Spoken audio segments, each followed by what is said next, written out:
Bien, mis hermanos, estamos hace varias semanas dando una serie sobre una breve historia de la iglesia protestante.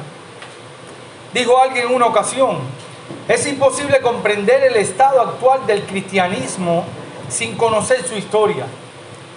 La ignorancia de la historia de la iglesia es aún más común que la ignorancia de la Biblia. Uno de los deberes principales de los ministros es de enseñar a su pueblo los hechos de la historia eclesiástica. Y hermano, compartiendo esta misma forma de pensar, hace 2 semanas, como bien dije, comenzamos una breve historia de la iglesia protestante. En esas 2 clases anteriores nosotros estuvimos viendo algunos términos relacionados con ese tema. Estuvimos viendo la importancia de esos términos y vimos la manera en la que podíamos dividir esa historia. Nuestro hermano Abel nos estuvo diciendo que esa se podía dividir en el período apostólico y el período post-apostólico. Período apostólico que data desde el año 330 después de Cristo aproximadamente hasta el año 100 después de Cristo. Comienza con la historia en el libro de los Hechos y termina alrededor del año 100 con la muerte del último de los apóstoles, quien fue el apóstol Juan. El período posapostólico, desde el año 100 hasta la fecha, se puede dividir de la siguiente manera. Nuestro hermano Abel también nos decía ahí que, en primer lugar, la iglesia primitiva posapostólica, desde el año 100 hasta el 450, la iglesia medieval, que es desde el año 450 hasta el 1517, y la iglesia en la edad moderna, desde el año 1517 hasta la fecha, hasta nuestros días. En la clase pasada nosotros vimos algunos rasgos distintivos de algunos de esos periodos. Pregunta: ¿cuál fue la característica fundamental y sobresaliente del período apostólico? Bueno, tú no, porque tuviste la clase, a ver, no vale, eso no vale. Bueno, la característica fundamental y más sobresaliente de ese periodo es que en el mismo se establece el fundamento de la iglesia cristiana. Recordemos, hermanos, que hay un texto que nos enseña eso, y es Efesios capítulo 2, versículos del 20 al 21. ¿Alguien que lo puede leer, por favor? Edificado sobre el fundamento de los apóstoles y profetas, siendo la principal piedra del ángulo, Jesucristo mismo, en quien todo el edificio, bien coordinado, va creciendo para ser un templo santo en el Señor. Ahí mismo. Ese es el fundamento donde la iglesia tenía que ser edificado, y eso fue uno de las características fundamentales más sobresalientes. Ahora bien, lo que queremos ver hoy son las características fundamentales y más sobresalientes, pero en la Edad Media, este periodo que incluye después de que los apóstoles pusieron el fundamento, el periodo post-apostólico. La iglesia medieval data desde el año 450 hasta el 1517, como ya vimos. Ahora, luego de cientos de años de dominio del Imperio Romano sobre la mayor parte de Europa, parte de Asia y de África, esta potencia comenzó con un proceso de desmoronamiento en la parte occidental, es decir, en oeste, en el transcurso del siglo V, es decir, desde el año 400 en adelante. Esta caída vino paulatinamente por tropas extranjeras o bárbaras que provenían de diferentes tipos de lugar. Tropas como los vándalos, los visigodos, los hunos con su líder Atila, etc. Pero, hermanos, nuestro propósito no es entrar y ver cada detalle sobre esta historia y de lo que hicieron estos tipos de tropas y de bandas en ese momento, sino recordemos que estamos dando una breve historia sobre la iglesia protestante.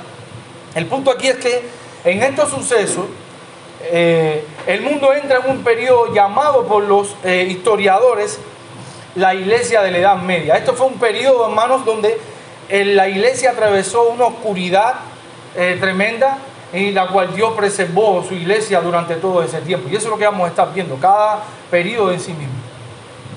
Ahora, ¿cuáles fueron algunos de los hechos más relevantes de ese periodo?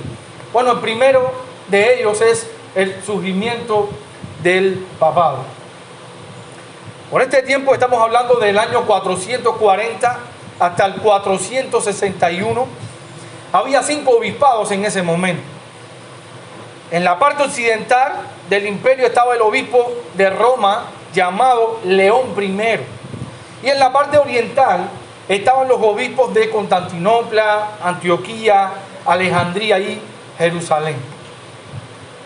Una de las invasiones de los hunos al imperio, específicamente en el año 452, era en aquel momento el obispo de Roma jugó un papel preponderante, ya que este hombre persuadió a su líder, Atila, el líder de la banda de los hunos, a que él perdonara a Roma, en ese sentido, en esa masacre que ellos estaban haciendo. Luego en 455 vuelve este papa o este obispo intercediendo con Gensérico, uno de los líderes de los vándalos, otra de las tropas a los cuales estaban invadiendo la iglesia en aquel momento, a que este hombre tuviera misericordia de la ciudad y aún de la iglesia, de los creyentes en esa época.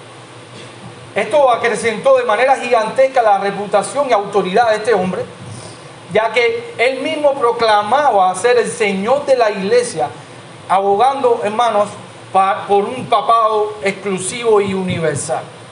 Este hombre, León I, deseaba tener el dominio de todas las provincias a las cuales eran creyentes, y estos eventos de interceder por la iglesia y por el pueblo, a la luz de estas bandas, que eran bandas de terroristas, si se pudiera decirlo así, este hombre, su autoridad y el pueblo lo puso en alta estima.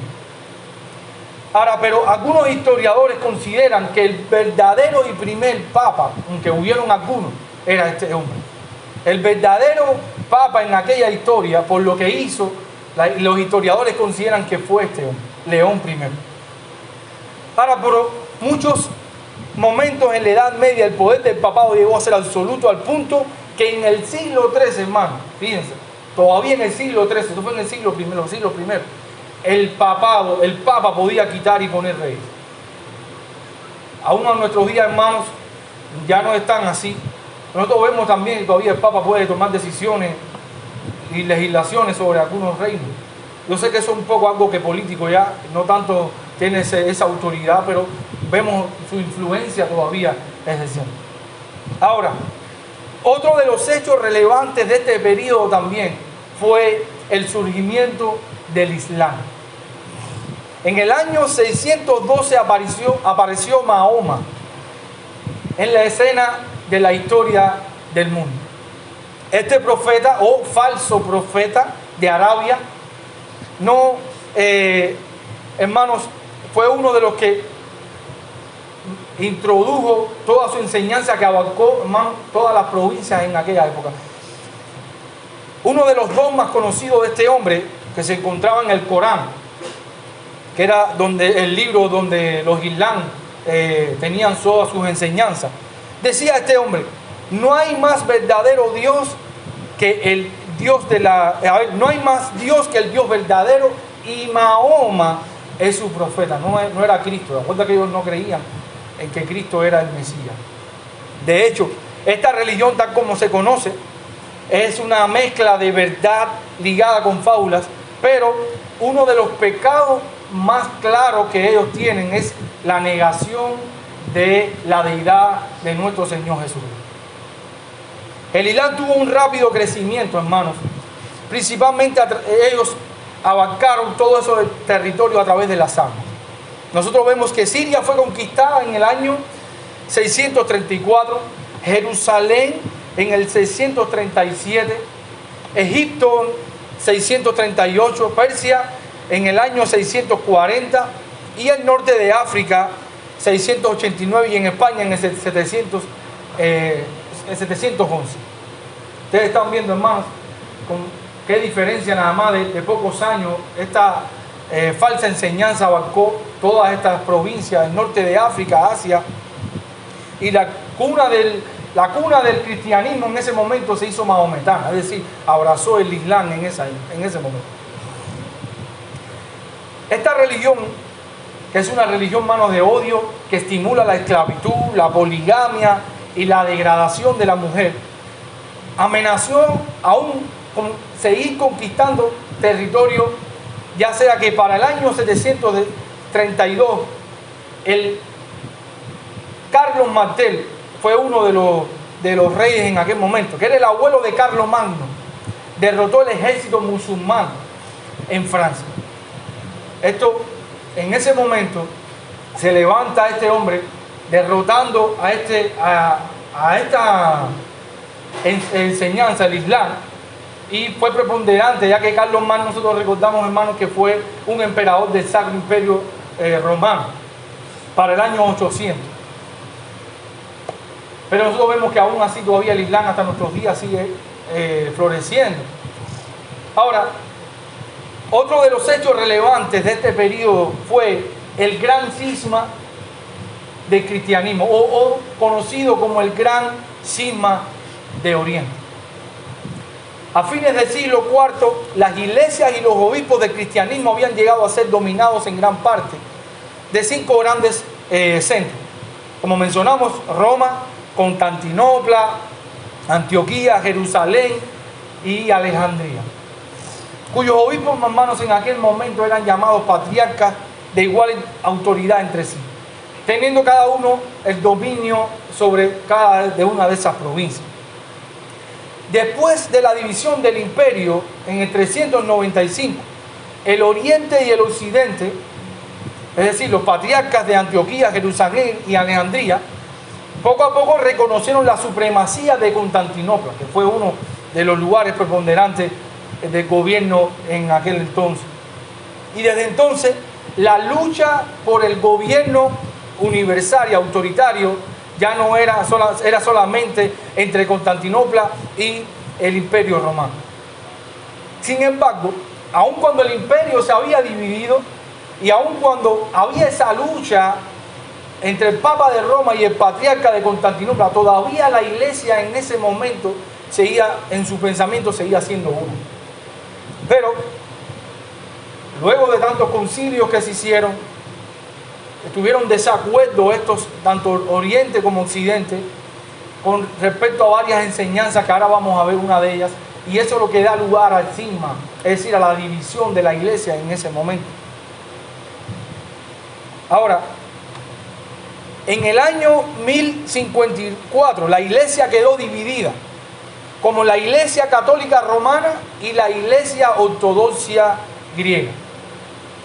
Es en el momento, en el cisma, donde se divide la iglesia, queda la iglesia católica romana por un lado con el Papa, y el Papa no, bueno, con el obispo en ese momento, y la iglesia ortodoxa rusa. Griega, discúlpame, se me quedó yo una conversación que tuvimos con él. Bueno, hermano, las diferencias doctrinales que causaron esa división, una de ellas fue que ellos rechazaban la supremacía del Papa, de la supremacía papal, y la idea del purgatorio y el culto a los ángeles, como estamos viendo. Una de que dio luz a eso, hermano, fue la idea de un papado universal, y eso fue lo que la iglesia ortodoxa no estuvo de acuerdo, y lo que quería la iglesia católica romana era eso. Otros fueron que los clérigos eran inferiores y podían contraer matrimonio, y los católicos no están de acuerdo en ese sentido. Lo otro es que la iglesia ortodoxa cree en el bautismo por inmersión, ya que la iglesia católica cree en el bautismo por aspersión. Ahora, pero aún teniendo ellos esta diferencia y que dio paso a esa división, sin embargo, la iglesia ortodoxa griega tenía cosas en común con la iglesia católica romana. Tenía alguna enseñanza en ese sentido. Bueno, una de ellas era la autoridad de la tradición eclesiástica, lo mantenían igual que la iglesia católica romana.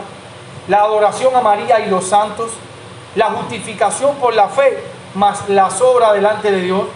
Nosotros creemos que los católicos creen eso. La regeneración bautismal, es decir, que ellos creen que en el momento en que la persona es bautizada, es en ese momento que la persona nace de nuevo. Nosotros creemos eso, que nosotros creemos que el bautismo es una representación pública, hermano, de lo que ya ha sucedido en el corazón de un verdadero creyente, ¿verdad? Y la oración por los muertos y los muertos.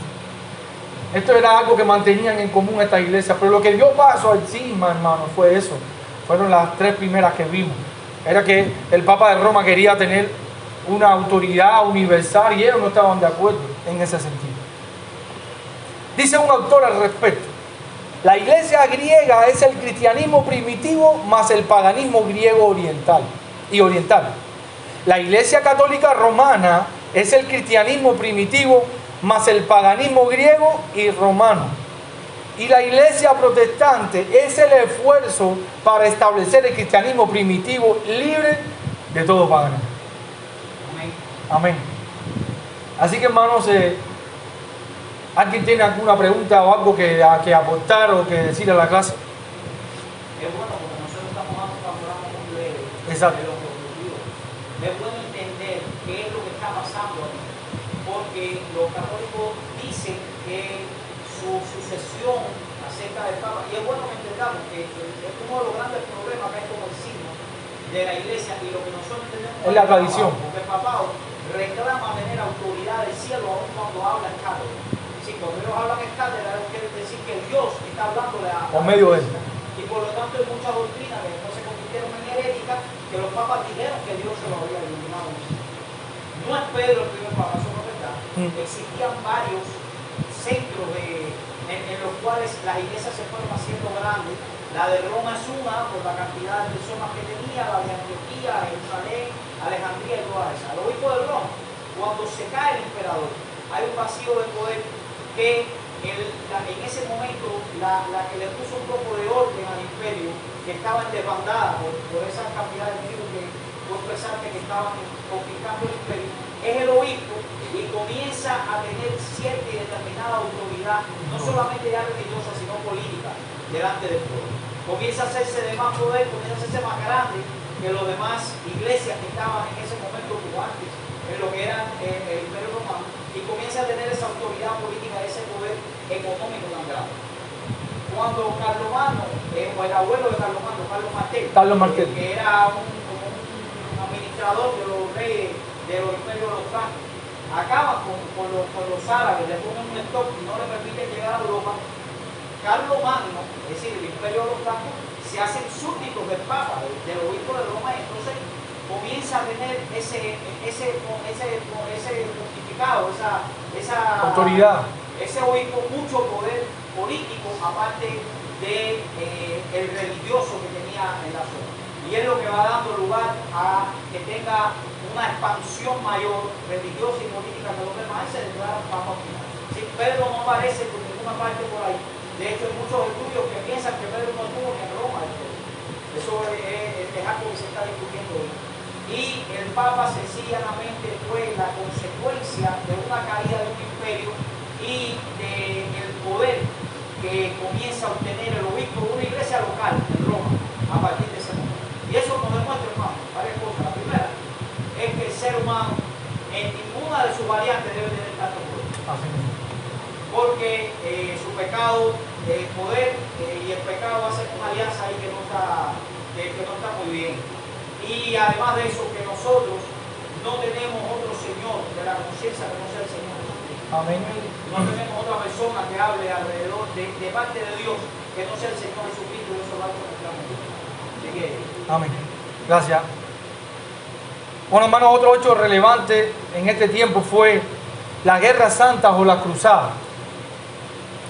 Bueno, dicen los historiadores, hermanos, que, de hecho vamos a una diapositiva ahora, que se llamaron así también, aparte de por otras cosas, porque los guerreros llevaban impreso en su vestimenta una cruz, y de ahí salió ese nombre. Bueno, estas guerras fueron un esfuerzo de los cristianos por recobrar de los mahometanos la tierra santa, es decir, Jerusalén, que ellos habían conquistado esa tierra, y eso fue una de las ideas que el Papa, de hecho vamos a ver ahora los desastres Más adelante vamos a ver los desastres que hicieron esa gente. Esto fue, hermanos, hubo alrededor de 7 o 8 cruzadas en las cuales respondieron a un plan diabólico, un plan macabro del Papa, ya que por obtener más poder tenía esto como una apariencia de piedad, ya que este hombre sugiere al pueblo y convoca estos ataques para conquistar estas tierras, diciendo, hermanos, que todo aquel que se alistara para unirse a esta causa, iban a hacer sus pecados, iban a ser perdonados, y el que muriera en el intento de eso, iba a tener el don de la vida eterna. Y hasta el punto, eso es lo que hablaba el pastor, de esa autoridad que ellos tenían de decir eso, si solamente Dios tiene esa autoridad dada, ¿verdad? Eran basadas, hermanos, en un emocionalismo y una superstición sin freno. En ese momento era una locura, nada racional. Fíjense que según algunos historiadores dicen que entre la quinta y la sexta cruzada, hermano, hubo una compuesta por niños, la cual se llevó a cabo por uno de los pastores.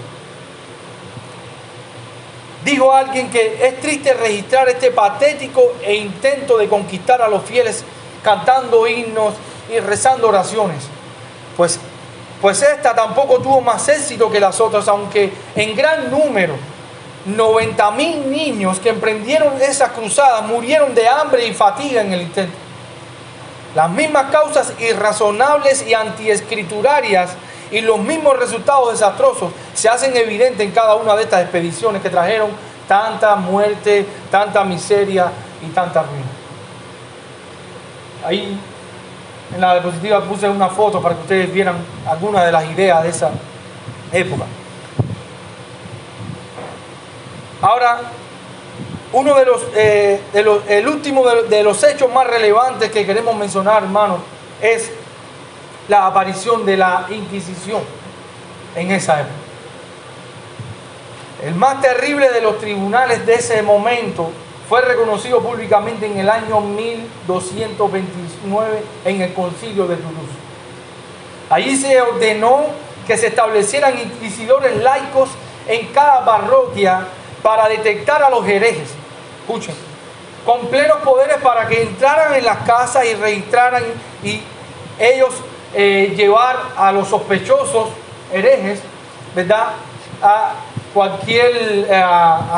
quemarlos. De hecho, hermano, creo que en ese momento donde se llamaban las cacerías de brujas, donde se quemaban todas aquellas que ellos creían que eran contrarios a lo que ellos pensaban conforme a la Escritura, ellos los quemaban. Y de hecho, pasa un momento breve para que ellos vean más o menos una idea de lo que estamos hablando. Una de las cosas que en ese concilio se prohibió, que dio, fue la lectura de la palabra de Dios. Fue públicamente prohibida. Incluso la suspensión era considerada, hermanos, el que se atreviera a predicar la palabra o a traducirla en aquella época, era considerado como un crimen capital. Este terrible tribunal fue introducido gradualmente también en los estados italianos, en Francia y en España y entre otros países. Ahora, nosotros no podemos entrar aquí, hermanos, a detallar, como hemos visto, el pastor lo dijo, es una breve historia de cada reseña de la iglesia protestante. Que el fin que nosotros queremos ver, hermanos, es ser edificados en cómo Dios preserva la iglesia. Eso lo vamos a estar viendo en medio de tanta oscuridad religiosa en aquella época. Ahora, ¿cuál podemos decir que fue la característica fundamental más sobresaliente de la iglesia en ese tiempo? Bueno, como estábamos viendo, fue el profundo deterioro tanto moral, tanto doctrinal y espiritual que la iglesia, a la cual la iglesia estuvo sumergida en toda esa época. Fíjense, voy a mencionarle algunos de los ejemplos que atravesó ese deterioro, la iglesia, ese deterioro espiritual puesta por todas estas épocas. Una de ellas era la práctica popular de la mariología, la intercesión a los santos y la adoración a las imágenes, que se propagó grandemente y se aceptó oficialmente por la iglesia en ese tiempo. La doctrina de la salvación, que es solamente por la fe, fue sustituida en la práctica como la salvación por obra. La doctrina de la cena del Señor pasó de ser interpretada como un símbolo del cuerpo y la sangre de Cristo, como un hecho literal al momento de ser celebrada. Los católicos creían, bueno, esto se llamó la transustanciación. Ellos creían que en el momento de la cena ellos estaban bebiendo la sangre de Cristo literalmente, y el vino se convertía en sangre, en la sangre de Cristo, y el pan era el cuerpo de Cristo. Eso aún todavía lo siguen creyendo. Los pastores se comenzaron a llamar sacerdotes. La lectura de las escrituras en el idioma del pueblo fue prohibida, ya que se consideraba que solo el Papa y los concilios podían interpretar correctamente las escrituras, como decía el pastor. Ellos hablaban en cátedra, es decir, las revelaciones eran dadas privadamente solamente a ellos. Nosotros vemos, hermanos, que toda escritura es inspirada por Dios y útil para redarguir, ¿verdad, hermano? La inspiración no fue dada privada solamente para ellos. Y a Dios la reveló en su palabra, y cualquier creyente común y corriente puede ver la revelación de Dios para su vida en la escritura.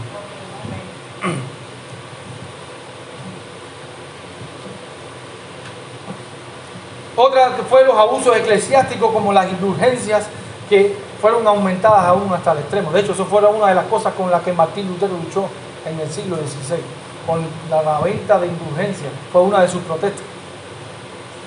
El cardenal, el nombre está muy difícil de decir, no lo voy a decir, conocido como uno de los autores católicos más conservadores y tradicionalistas del siglo antepasado, describe esta situación de toda la iglesia diciendo lo siguiente: así como la residencia en Aviñón, el aumento de las cargas eclesiásticas, el gran cisma de Occidente y las faltas y hierros de algunos pontífices habían debilitado en gran manera el respeto a la Santa Sede. De la misma manera fue decreciendo el respeto hacia los demás representantes de la jerarquía. Muchos obispos, en particular los alemanes, hacían vida de mundanos, olvidaban sus deberes pastorales, infringían con frecuencia el deber de la residencia, eran dados al derroche y al lucro, y a veces aún a vicios, y se continuaban cometiendo abusos en la obtención de cargos eclesiásticos. Definitivamente, hermano, esto fue una época con mucha tristeza espiritual y mucha oscuridad. Fíjense que aún dice un comentarista que un astuto sacerdote podía pretender agitar la llave de San Pedro en el rostro de su contrario y amenazarlo con excluirlo del cielo y aún arrojarlo al infierno si no obedecía a la iglesia y la autoridad del Papa. Suena cómico, pero la realidad es que la iglesia, muchos creyentes en aquel momento, prohibidos de la luz de las escrituras, vivieron sometidas, sus conciencias eran sometidas a estas cosas. Gracias a Dios, como decía el pastor, solo Cristo es el Señor de la conciencia y nos ha dado libertad, tanto de nuestros pecados como también de nuestra conciencia. Bueno, un historiador de la iglesia, escuchen esto, hermano, cuando yo estuve estudiando la clase, esto a mí me causaba pavor. Un historiador de la iglesia comenta la corrupción del papado en aquel momento, que eran supuestamente los representantes y autoridad de Dios en ese momento.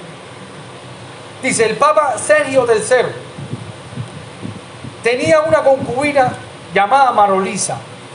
Esta y su madre Teodora, esposa o viuda de un senador romano, y su hermana llenaron la silla papal de sus amantes e hijos bastardos e hicieron del palacio papal una cueva de ladrones. En la historia este pedido se denomina como la pornocracia o el reinado de las rameras. Juan X, otro más que describe este historiador, fue traído de Ravenna a Roma y hecho papa por Teodora para la más fácil gratificación de su pasión. Quien tenía tantos amantes esta mujer, que este hombre murió sofocado por esa mujer llamada Marolisa.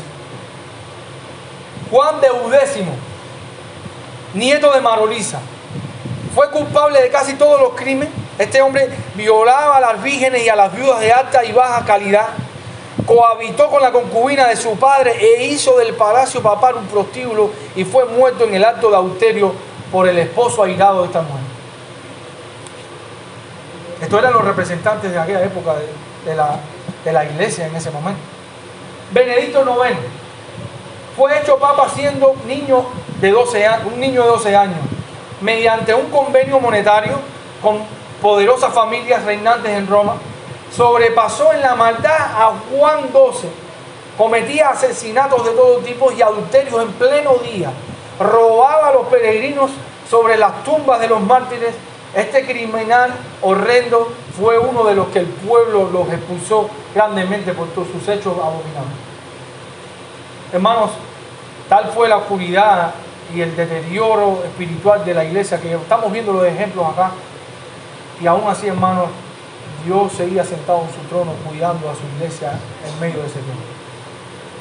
Cito una vez más al cardenal, refiriéndose ahora a la vida del pueblo. Dice: con la decadencia de la autoridad eclesiástica se había introducido de nuevo en el pueblo cristiano la antigua rudeza de costumbre que se hacía sobremanera difícil de dominar en cuanto a las pasiones, que a veces estallaban con irresistible violencia.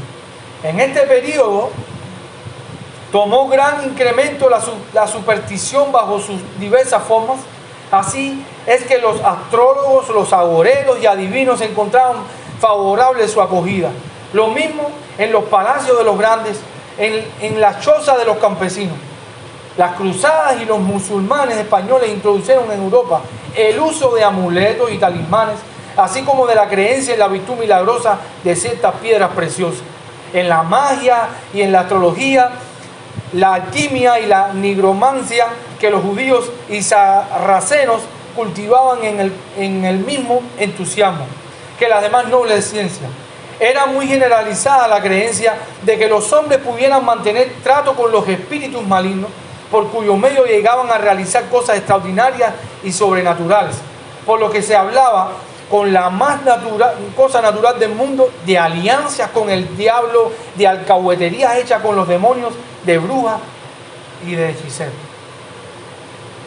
Hermano, la iglesia atravesó por todo este tiempo tan oscuro que no es fácil, hermano. Cuando uno lee estas cosas, estudia y ve la historia de la iglesia, uno puede decir, wow.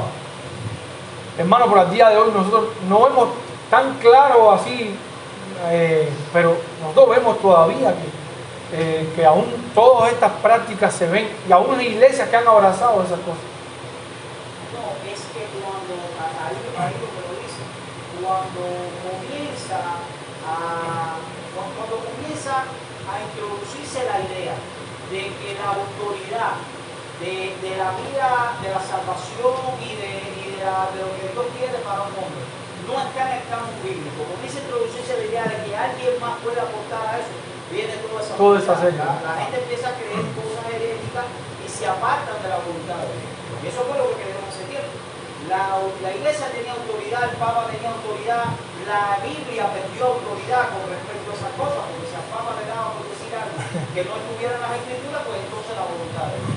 Eso es lo que pasa hoy día también con el movimiento carismático y todas esas cosas. Cuando alguien tiene el don de profecía y comienza a preguntarle a Dios lo que ya Dios vio que está movido, pues comienza toda esa serie de oscuridades y comienzan a quererse todas esas cosas.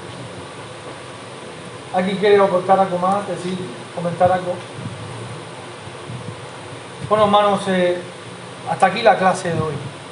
Una de las cosas que podemos sacar de provecho al nosotros ver toda esta serie de cosas es, hermanos, como decía el pastor, cuando se le prohíbe la palabra de Dios al pueblo ocurren todas estas cosas. Gracias a Dios que nosotros contamos hoy con las Escrituras en nuestras manos, que vimos que se derramó mucha sangre, hermanos, de hermanos que se levantaron. Lógicamente, la gracia de Dios fue a través de ellos para hacer esa obra. Pero al tener hoy las Escrituras en nuestras manos, nosotros podemos decir tan sencillo y valorar toda la sangre que fue derramada en ese sentido, por tenerla hoy en nuestras manos. Eso es un privilegio que goza la iglesia cristiana hoy, después de todos estos siglos en adelante. Otra de las cosas, hermanos, es que una de las cosas importantes es que, hermanos, es tener nosotros claro de lo que creemos, ya que nosotros, así como pensamos, así nosotros actuamos. Y es claro nosotros que tenemos que tener claro todas las doctrinas en cuanto a la salvación, en cuanto a la santificación, claras en nuestra iglesia. Teniendo un pensamiento correcto y bíblico conforme a la misma escritura, valga la redundancia, hermanos, nosotros nos vamos a ser librados de todas esas herejías y todas esas herejías. Y finalmente, hermanos, a pesar de todo ese tiempo oscuro, y aunque la iglesia nosotros también atraviesa momentos parecidos a eso, el consuelo de la iglesia es que Dios sigue sentado en su trono y Él sigue reinando y preservando su iglesia, como hemos visto que la preservó tantos siglos hasta nuestros días. Así que, hermanos, sin más, si alguien quiere aportar algo más, puede hablarlo ahora. Tenemos también la palabra profética más segura, a la cual así debemos estar atentos como a una antorcha que alumbra en lugar oscuro hasta que el día esclarezca y el sol de la mañana resplandece en nuestros corazones. Dice también, entendiendo primero esto, que ninguna profecía de las escrituras es de interpretación privada, porque nunca las profecías fueron traídas por la voluntad humana, sino que los santos hombres de Dios fueron inspirados santos hombres de Dios hablaron siendo inspirados por el Espíritu Santo. Sí, bueno, nosotros estemos atentos a la palabra de Dios, a las cosas que los hombres hablan.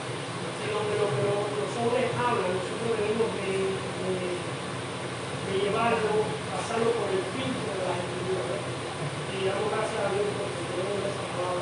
Amén, amén. Nosotros tenemos que estar atentos. Y era lo que tú decías, ¿no? En ese tiempo el Papa tenía esa autoridad y los hombres hacían ese caso, pero dice la Escritura que ninguna profecía fue traída por voluntad humana, sino que Dios reveló su palabra para todo el pueblo. Amén. Hoy, gracias por la voz, hermano. Hoy tenemos ese privilegio, tenemos la Escritura en las manos y podemos discernir esa luz y poder confrontarla por medio de ella, pero ellos no lo tuvieron. Se les fue prohibido.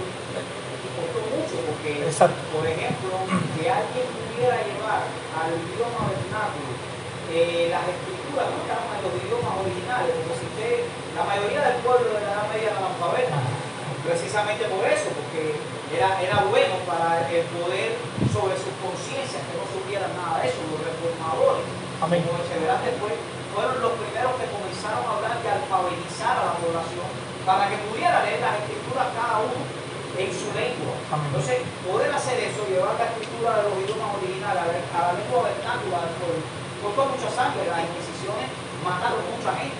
Por ejemplo, Tindale, el británico, el único problema que tuvo para que la Inquisición lo cogiera y lo tratara y lo matara y todas esas cosas era poder traducir la Biblia al inglés. Ese fue su único límite. Exactamente. Por lo cual lo buscaron muchos locos, lo casaron, y Juan Bus y toda esa gente. Y Casiodoro de Reina y Cipriano de Valera. Entonces, lo que nosotros hoy tenemos como un privilegio, hermano, costó mucha sangre y muchas veces nosotros no le damos al valor que debiéramos ver. Lo que tenemos en las manos hoy es un tesoro para que nosotros podamos vivir de acuerdo a la voluntad de Dios y vivir de nuestra persona. Eso es una maravilla. Así mismo, hermano. Y otra de las cosas, hermano, así que finalmente que prediquemos la palabra, hermano, a tiempo y fuera de tiempo, como dice la Escritura. Siempre tengamos oportunidad, oremos al Señor que nos dé la oportunidad de poderle predicar la palabra al que tenemos al lado. A veces tenemos tiempo con personas y tú pasan los días y tú no has tenido la oportunidad de hablarle a esa persona, a ese Salvador. Y no solamente hablarle las Escrituras por precepto, hermano, sino también por ejemplo. A veces, hermano, como decía, hay muchos pastores que dicen, lo que tú haces habla tanto que no oigo lo que tú dices. A veces el ejemplo, como nos ha dicho varias veces aquí, opaca lo que tú puedes decir con tu palabra textualmente de la Escritura. Así que Dios nos ayude y nos haga crecer en gracia para poder ser ejemplo de esa buena palabra, Dios, que es viva y eficaz. Vamos a orar, hermano, vamos a pedirle